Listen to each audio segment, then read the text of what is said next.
ತನ್ನ ಹೆಸರನ್ನು ಎಂದೂ ಯೋಗಿರಾಜೇಂದ್ರ ಶಿವಾಚಾರ್ಯರು ಬಳಸ್ಕೊಳ್ಳಿಲ್ಲ. ಅವ್ರದ್ದು ಏನಿದ್ರು ಚನ್ನವೀರ ಶಿವಾಚಾರ್ಯರು, ಏನಿದ್ರು ಸಿದ್ಧಲಿಂಗ ಜಗದ್ಗುರು, ಈ ರೀತಿಯಾದ ಸ್ಮರಣೆ ಮಾಡತಕ್ಕಂಥದ್ದು, ಪಂಚಪೀಠಗಳ ಆರಾಧನೆ ಮಾಡತಕ್ಕಂಥದ್ದು, ಈ ವ್ಯಕ್ತಿತ್ವ ನಿಜಕ್ಕೂ ಕೂಡ ಒಂದು ಆದರ್ಶ.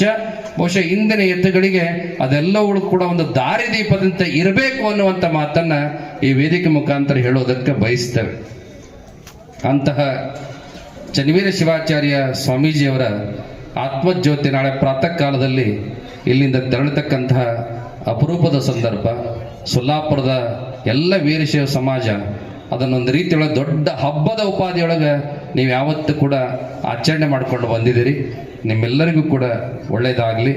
ಈಗಾಗಲೇ ಶ್ರೀ ಮಠದಿಂದ ಸುಮಾರು 100 ವಿದ್ಯಾರ್ಥಿಗಳಿಗೆ ಪ್ರತಿಭಾ ಪುರಸ್ಕಾರದ ಮುಖಾಂತರವಾಗಿ ಒಂದು ಆಶೀರ್ವಾದದ ಧನವನ್ನು ಈ ಸಂದರ್ಭದಲ್ಲಿ ಎಲ್ಲರಿಗೂ ಕೂಡ ಜಗದ್ಗುರು ಮಹಾಸನ್ನಿಧಿಯವರು ಪ್ರದಾನ ಮಾಡಿದ್ದಾರೆ. ವಿದ್ಯಾರ್ಥಿಗಳು ನಿಜಕ್ಕೂ ಕೂಡ ಪುಣ್ಯ ಮಾಡಿದ್ದಾರೆ. ಒಂದೇ ಕ್ಯಾಂಪಸ್ನೊಳಗೆ ಸುಮಾರು 8,000 ಜನ ವಿದ್ಯಾರ್ಥಿಗಳಿಗೆ MIDCಯ ಒಂದು ವಾತಾವರಣ ನೋಡಿಬಿಟ್ರೆ ಎಷ್ಟು ಚೆನ್ನಾಗಿ ಅದು ಲಿಂಗೈಕ್ಯ ತಪೋರತ್ನ ಯೋಗಿರಾಜೇಂದ್ರ ಶಿವಾಚಾರ್ಯರ ಕನಸು ಯಾವ ರೀತಿಯಾಗಿತ್ತು ಅನ್ನೋದಕ್ಕೆ ಅದು ನಮ್ಮ ಕಣ್ಣು ಮುಂದೆ ಪ್ರತ್ಯಕ್ಷವಾಗಿ ಕಾಣ್ತಾ ಇದೆ ಅನ್ನುವಂಥದ್ದನ್ನು ಈ ಸಂದರ್ಭದಲ್ಲಿ ತಿಳಿಯಪಡಿಸಿ, ಬಹುಶಃ 100,000 ಜನರಿಗೆ ಉದ್ಯೋಗದಾತರಾಗಿ, ಲಕ್ಷಾಂತರ ಮಕ್ಕಳಿಗೆ ವಿದ್ಯಾದಾತರಾಗಿ ಈ ಮಠ ಯಾವತ್ತೂ ಕೂಡ ಕೆಲಸ ಮಾಡ್ಕೊಂಡು ಬಂದದ. ನಿಜವಾದ ಅರ್ಥದೊಳಗೆ ಮಠ ಛಾತ್ರಾದಿ ನಿಲಯ ಅನ್ನುವಂಥ ಮಾತೇನು ಬರ್ತದೆ. ಮಠ ಅಂದ್ರೆ ಬಹಳ ಜನ ಏನು ತಿಳ್ಕೊಂಡ್ರ ಅಂದ್ರೆ ಸ್ವಾಮಿಗಳು ವಾಸ ಮಾಡುವಂಥ ನಿವಾಸ ಮನೆ ಅಂತ ತಿಳ್ಕೊಂಡ್ರ. ಆದರೆ ಅದು ಖರೇನೇ ಇರ್ಬೋದು. ಆದರೆ ನಿಜವಾದ ಶಾಸ್ತ್ರೀಯ ಅರ್ಥದೊಳಗೆ ಅದರ ಅರ್ಥ ಏನಪ್ಪ ಅಂತ ಕೇಳಿದ್ರೆ, ಮಠ ಅಂದ್ರೆ ಬೋಧನೆಯನ್ನ ಕಲಿಸುವ ಕೇಂದ್ರ.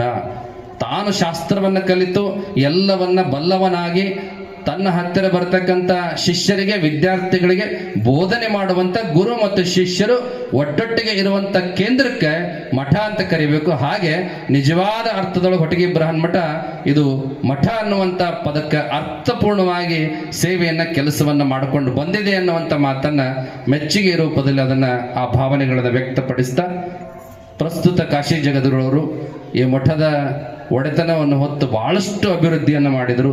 ಅದನ್ನೆಲ್ಲ ನೋಡಿನೇ ನಮ್ಮ ಕಾಶಿ ಹಿರಿಯ ಜಗದ್ಗುರುವರು ತಮ್ಮ ಪೀಠಕ್ಕೆ ಇವರನ್ನು ಆಯ್ಕೆ ಮಾಡಿಕೊಂಡು ಉತ್ತರಾಧಿಕಾರಿಗಳನ್ನಾಗಿ ಆಶೀರ್ವಾದ ಮಾಡಿದರು. ಆ ನಂತರದೊಳಗೆ ಚನ್ನ ಯೋಗಿರಾಜೇಂದ್ರ ಶಿವಾಚಾರ್ಯರು ಅತ್ಯಂತ ಬಾಲ ವಯಸ್ಸಿನೊಳಗೆ ಮಠದ ಚುಕ್ಕಾಣಿಯನ್ನು ಹಿಡಿದಿದ್ದಾರೆ. ವಿದ್ಯಾಭ್ಯಾಸ ನಡೆದಿದೆ. ಪ್ರಸ್ತುತ ಕಾಶಿ ಜಗದ್ಗುರುವರ ಆದೇಶದನ್ವಯ ಎಲ್ಲ ಸಂಸ್ಕಾರಗಳು, ಎಲ್ಲ ರೀತಿಯಾಗಿರತಕ್ಕಂಥ ಪರಂಪರೆಯನ್ನು ಕುರಿತಾದ ಉಪದೇಶ ಅವರಿಗೆ ಸಿದ್ಧಿಸುವಂಥ ರೀತಿಯೊಳಗೆ ಆ ಕೆಲಸ ನಡ್ಕೊಂಡು ಬಂದದ. ಅವರು ಕೂಡ ಚನ್ನವೀರ ಶಿವಾಚಾರ್ಯರಂತೆ, ಯೋಗಿರಾಜೇಂದ್ರ ಶಿವಾಚಾರ್ಯರಂತೆ ಈ ಪೀಳಿಗೆಯನ್ನ, ಈ ಪರಂಪರೆಯನ್ನ, ಈ ಸೊಲ್ಲಾಪುರ ನಗರದ ಭಕ್ತರ ಹೃದಯವನ್ನು ಗೆಲ್ಲತಕ್ಕಂಥ ಕೆಲಸವನ್ನ ಯೋಗಿರಾಜೇಂದ್ರ ಶಿವಾಚಾರ್ಯ, ಚನ್ನ ಯೋಗಿರಾಜೇಂದ್ರ ಶಿವಾಚಾರ್ಯರು ಮಾಡಿಕೊಂಡು ಬರಲಿ ಅನ್ನುವಂಥ ಮಾತನ್ನ ಅವರಿಗೂ ಕೂಡ ಆಶೀರ್ವಾದ ಮಾಡುತ್ತಾ, ನಾಳೆಯ ಎಲ್ಲ ಕಾರ್ಯಗಳು ಕೂಡ ಚೆನ್ನಾಗಿ ಯಶಸ್ವಿಯಾಗಿ ನಡೀಲಿ ಅನ್ನುವಂಥ ಮಾತನ್ನ ಹಾರೈಸಿ, ನಿಮ್ಮೆಲ್ಲರಿಗೂ ಕೂಡ ಆ ಭಗವಂತ ಸುಖ ಸಂಪತ್ತು, ಆಯುಷ್ಯ, ಆರೋಗ್ಯ, ಭಾಗ್ಯ, ಸಂಪದಗಳನ್ನು ಕೊಟ್ಟು ಕಾಪಾಡಲಿ ಅನ್ನುವಂಥ ಮಾತನ್ನ ಆಶೀರ್ವಾದ ಮಾಡುತ್ತಾ ಇವತ್ತು